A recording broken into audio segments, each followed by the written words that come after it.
बिस्मिल्लाहिर्रहमानिर्रहीम। अस्सलामुअलैकुम वरहमतुल्लाहि वबरकातुहू। लाखों करोड़ों दरूद व सलाम नबी करीम सल्लल्लाहु अलैहि वसल्लम पर और आपकी आल पर। इस वीडियो लेक्चर में हम बेटा डिस्कस करेंगे cluster random sampling.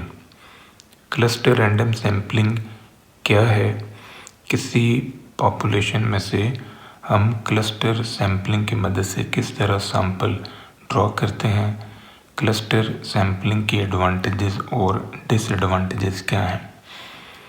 First of all आपने ये बात ध्यान में रखनी है कि ये जो क्लस्टर रैंडम सैम्पलिंग है ये एक प्रोबेबिलिटी सैम्पलिंग है। इसको हम एरिया सैम्पलिंग भी कहते हैं, इसको हम टू स्टेज सैम्पलिंग भी कहते हैं। क्लस्टर रैंडम सैम्पलिंग में हमारी जो पॉपुलेशन है वो already in form of groups होती है, या हम अपनी पॉपुलेशन को डिफरेंट ग्रुप्स के अंदर डीकम्पोज कर लेते हैं।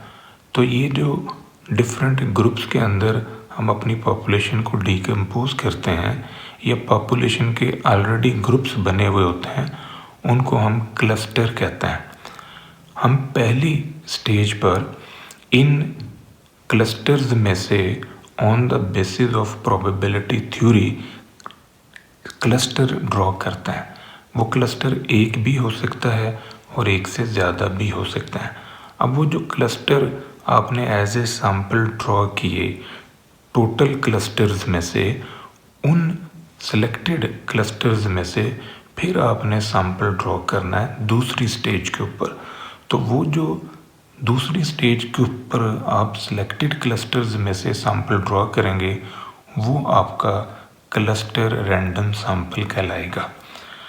अब इस डायग्राम में आप ऑब्जर्व करें कि हम पंजाब में से एक सैंपल ड्रॉ करना चाहते हैं डिफरेंट स्टूडेंट्स का। तो हमने सबसे पहले क्या किया कि जो पंजाब है उसकी तमाम डिवीजन्स के ग्रुप बना लिए, यानी छोटे छोटे ग्रुप्स हमने बना लिए डिवीजन वाइज।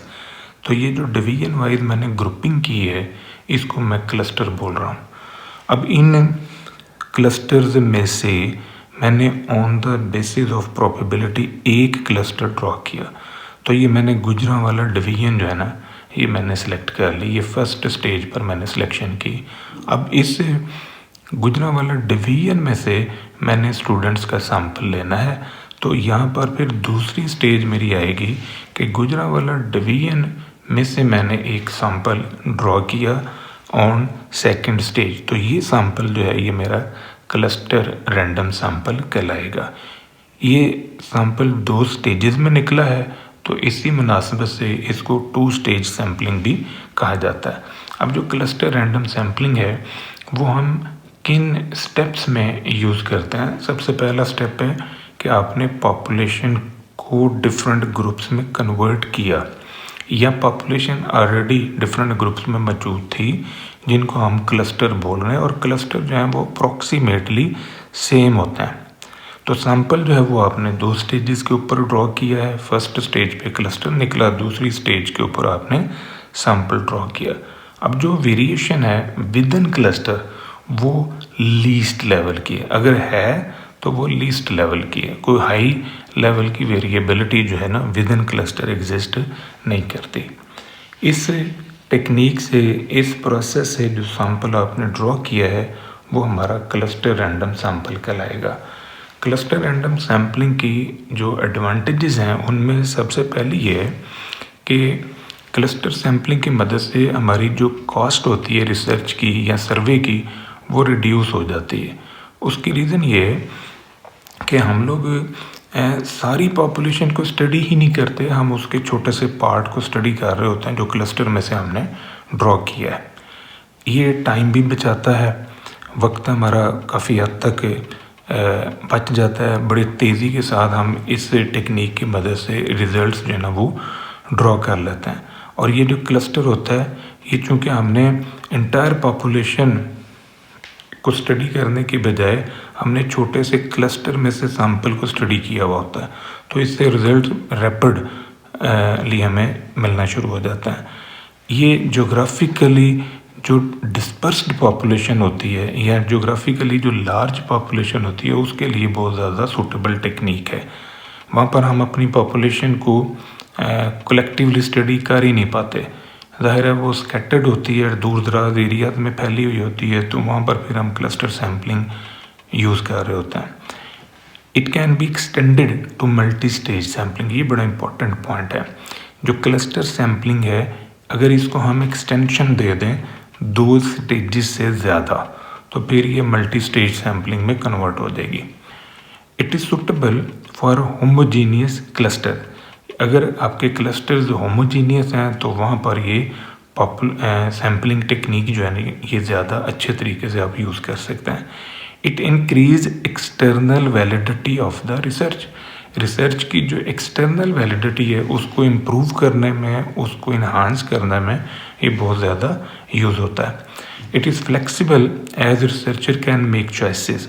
रिसर्चर जो है वो अपनी चॉइसेस से डिफरेंट सैम्पल्स के अंदर जो वेरिएशन है, डिफरेंट सैम्पल्स के जो रिजल्ट्स हैं उनको वो चेंज कर सकता है। मतलब कि इसको बार बार रिपीट किया जा सकता है। मतलब एक क्लस्टर आपने निकाला, फिर उसमें से सैंपल निकला, तो इसको रिपीट आप कर सकते हैं कि कोई और क्लस्टर निकला है उसमें से सैंपल ले लें, फिर कोई और क्लस्टर निकला है उसमें से सैंपल ले लें। तो उन सभी रिजल्ट्स को आप आपस में कोऑर्डिनेट करके एक जनरल ओपिनियन जो है वो बना सकते हैं। If sampling frame is not complete then cluster sampling is only choice. ये बड़ा इंपॉर्टेंट पॉइंट है कि अगर हमारी जो पॉपुलेशन है उसकी लिस्ट कंप्लीट नहीं है, हमारा सैम्पलिंग फ्रेम मुकम्मल तौर पर नहीं बना हुआ, तो फिर वहाँ पर हम क्लस्टर सैम्पलिंग को प्रेफर करते हैं। क्योंकि बाकी जो टेक्निक्स हैं सैम्पल ड्रॉ करने की, जैसे सिंपल रैंडम सैम्पलिंग है, स्ट्रेटिफाइड है, सिस्टमैटिक है, वहाँ पर क्या है कि आपकी जो लिस्ट है वो कंप्लीट होनी चाहिए। लेकिन अगर पॉपुलेशन यूनिट्स जो हैं वो आपको कंप्लीटली अवेलेबल नहीं है, कुछ इन्फॉर्मेशन मिसिंग है, तो वहाँ पर फिर क्लस्टर सैम्पल की मदद से हम ड्रॉ कर सकते हैं सैम्पल। डिसएडवांटेजेस भी हैं कुछ क्लस्टर रैंडम सैम्पलिंग की, जिनमें सबसे पहली है कि it is often difficult to estimate the sampling error. Sampling error को कैलकुलेट करने में ये ज़्यादा मुश्किल होती है। It is only applicable when there is easy to divide population into different sub groups या सब क्लस्टर्स। अब ये जो क्लस्टर सैम्पलिंग है ये हम वहाँ यूज़ करते हैं जहाँ पर हम पॉपुलेशन को डिवाइड कर सकते हैं डिफरेंट ग्रुप्स के अंदर, डिफरेंट क्लस्टर्स के अंदर, तो वहाँ हम इसको अप्लाई कर सकते हैं। लेकिन अगर कोई ऐसी सिचुएशन है जहाँ पॉपुलेशन को हम कन्वर्ट कर ही नहीं पा रहे, पॉपुलेशन को हम ब्रेक नहीं कर पा रहे डिफरेंट ग्रुप्स में, डिफरेंट क्लस्टर्स के अंदर, तो फिर वहाँ पर ये टेक्निक आपकी अप्लाई नहीं होगी। Variability within cluster can lead to less precise result. जो विद इन क्लस्टर वेरिएशन है वो लेस प्रिसाइज रिजल्ट्स जनरेट करता है as compare to simple random sampling. अगर वेरिएशन है विद इन क्लस्टर ज़्यादा तो फिर उससे जो सिंपल रैंडम सैम्पलिंग के रिजल्ट्स हैं वो ज़्यादा बेहतर आ सकते हैं। वहाँ पर अगर आप सिंपल रैंडम सैम्पलिंग लगाएंगे तो ज़्यादा बेहतर रिजल्ट्स जो है ना वो जनरेट हो सकते हैं। तो ये एक इसका बड़ा ड्रॉबैक है कि अगर क्लस्टर्स में इंटरनली वेरिएशन है तो उसके रिजल्ट्स फिर बेहतर नहीं होंगे। Risk of cluster bias, cluster के सिलेक्शन में जो बायसनेस है वो भी किसी हद तक मैटर करती है, रिस्क एग्जिस्ट करता है।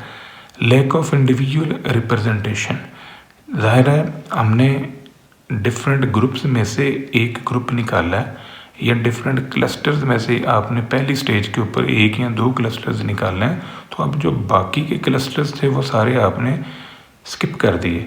तो उस स्किपिंग की वजह से पूरी पॉपुलेशन की फिर रिप्रेजेंटेशन जो है ना वो नहीं हुई, क्योंकि सैंपल जो आप ले रहे हैं वो आप किसी सिलेक्टेड क्लस्टर से ले रहे हैं, तो बाकी जितने क्लस्टर्स हैं उनको आपने छोड़ दिया। तो अब जो सैंपल निकल रहा है वो मुतल्लिका क्लस्टर में से निकल रहा है जो आपने सेलेक्ट किया हुआ है। तो उससे जो सैम्पल ड्रॉ हुआ है वो पूरी पॉपुलेशन को फिर रिप्रेजेंट नहीं कर पाता। Required large sample size. Cluster sampling के बेस्ट होने के लिए या क्लस्टर सैम्पलिंग के अच्छे रिजल्ट्स के लिए ज़रूरी है कि आप अपने सैम्पल का साइज़ जो है ना वो बहुत बड़ा रखें। ओवरलैपिंग ऑफ द क्लस्टर भी एग्जिस्ट करता है। कभी ऐसा होता है कि क्लस्टर्स ओवरलैप कर जाता है, एक ही कैटेगरी के 2-3 क्लस्टर्स जो है ना वो आप बना लेते हैं, तो फिर उस सिचुएशन के अंदर जो सिलेक्शन प्रोसेस है वो इफ़ेक्ट हो जाता है। तो ये कुछ ड्रॉबैक्स थी क्लस्टर सैम्पलिंग के हवाले से जो हमने डिस्कस की। ये था बेटा आज का हमारा टॉपिक। दुआ में याद रखिएगा। इंशाल्लाह अगली वीडियो के साथ फिर हाजिर होंगे। फ़ी अमान अल्लाह।